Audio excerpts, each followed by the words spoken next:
تصاویر بھی دکھائی گئی ہیں، جیسا کہ یہ چمبل کا بدنما سا ایک داغ نظر آ رہا ہے جس میں ایک جسم پر غبار سا بن گیا ہے. اس غبار کی وجہ سے یہ ایک بدنما داغ ہے. اس طرح سے یہ گردن کے مقام پر داد یا چمبل کا اضافی گوشت، پھیلا ہوا گوشت جو جسم سے باہر ابھرا ہوا ہے، انتہائی بدنما لگتا ہے. پھر یہ گردن پر بنے ہوئے مسے، یہ اضافی گوشت ہے، یہ غیر طبی گوشت ہے، یہ بھی برے لگتے ہیں. اب جب ایسی صورتحال پیدا ہو جاتی ہے تو یہ دوائیں، جن میں سے کچھ کی آپ کو تصاویر دکھائی گئی ہیں، جبکہ مفردات میں بھی آپ کو بہت ساری دوائیں ملیں گی جو اکال قوت رکھتی ہیں، یعنی گلانے یا کھا جانے والی قوت. ان میں ہڑتال ورقیہ ہے، گندک کا روغن مخصوص طریقے سے حکمات تیار کرتے ہیں، وہ بھی اکال قوت رکھتا ہے. روغن جمال گوٹا، پھر جو چونا ہوتا ہے وہ بھی اکال قوت رکھتا ہے، یعنی اضافی گوشت کو کھانے اور گلانے کی قوت رکھتا ہے. اب دوسری سلائیڈ میں ہم جاذب دواؤں کے بارے میں سیکھتے ہیں کہ جاذب دوائیں کون سی ہوتی ہیں. جاذب یعنی جذب کرنے والی، یہ ایسی دوائیں ہوتی ہیں جن میں حرارت اور لطافت پائی جاتی ہے اور یہ جسم کے مختلف اعضاء میں رکے ہوئے مادوں کو، اخلاط کے بگاڑ سے پیدا ہونے والے متحفن مادوں کو یا دیگر مادے جو جسم میں کسی مقام پر رک جاتے ہیں، انہیں خون کے ذریعے، لمفیٹک سسٹم کے ذریعے جذب کرتے ہیں اور نظام اخراج تک پہنچانے کی قوت رکھتی ہیں، اور ان مادوں کو یا غیر طبی اخلاط کو جسم سے دست اور قے کے ذریعے خارج کرنے کی صلاحیت رکھتی ہیں. ان ادویات کی یہ صفت ان کی مخصوص کیفیات، گرمی، تری، سردی یا خشکی کی وجہ سے بھی ہو سکتی ہے اور ان کی مخصوص صورت نوعیہ یا ذوالخاصہ اثرات کی وجہ سے بھی ہوتی ہے. اس کی مثال میں سورنجان، جنب دستر، لہسن، پنواڑ، پیاز اور غارکون وغیرہ ہیں. اس کے علاوہ بھی مفردات میں بہت ساری دواؤں کا ذکر ہے جو جاذب قوت رکھتی ہیں. جسم میں کسی بھی مقام پر کوئی متعفن مادہ رک جائے، کوئی اخلاط وہاں جمع ہو جائیں، کوئی پھوڑا بن جائے، یا جسم کے اندر کہیں بھی کوئی ایسا نقص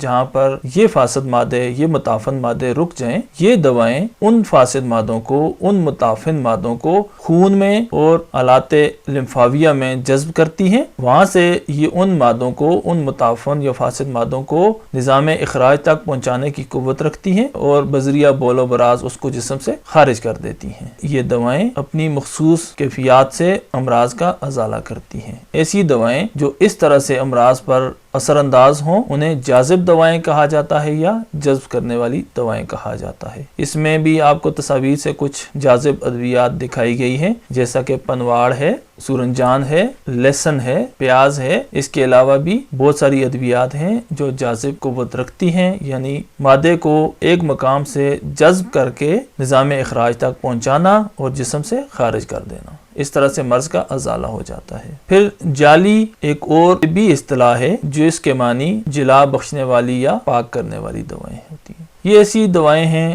جو جلد کے نیچے یا مسامات کے دہانوں پر رکے ہوئے لیسدار مادوں یا رطوبات کو صاف کرنے کی قوت رکھتی ہیں. انہیں جالی یعنی پاک کرنے والی دوائیں کہا جاتا ہے. یہ دوائیں اپنی تیزی اور حرارت کی بدولت اور کچھ دوائیں اپنی سردی اور تری کی بدولت ان مادوں کو صاف کر دیتی ہیں، متعفن مادے خارج ہو جاتے ہیں اور مرض رفع ہو جاتا ہے. اس کی مثال میں بنفشہ، جس کی تصویر بھی دکھائی گئی ہے، بنفشہ کی جڑ، نوشادر، شہد، لہسن، ہڑتال ورقیہ، رائی، انزرود، گھی کوار، کٹکی، اکرکرہا، سمندر جھاگ، ہلدی، تخم بلسان، باپچی، خلنجان اور اس کے علاوہ بھی بے شمار ایسی دوائیں ہیں جو جالی صفت رکھتی ہیں، جو جسم سے فاسد مادوں کو خارج کرنے کی، صاف کرنے کی قوت رکھتی ہیں.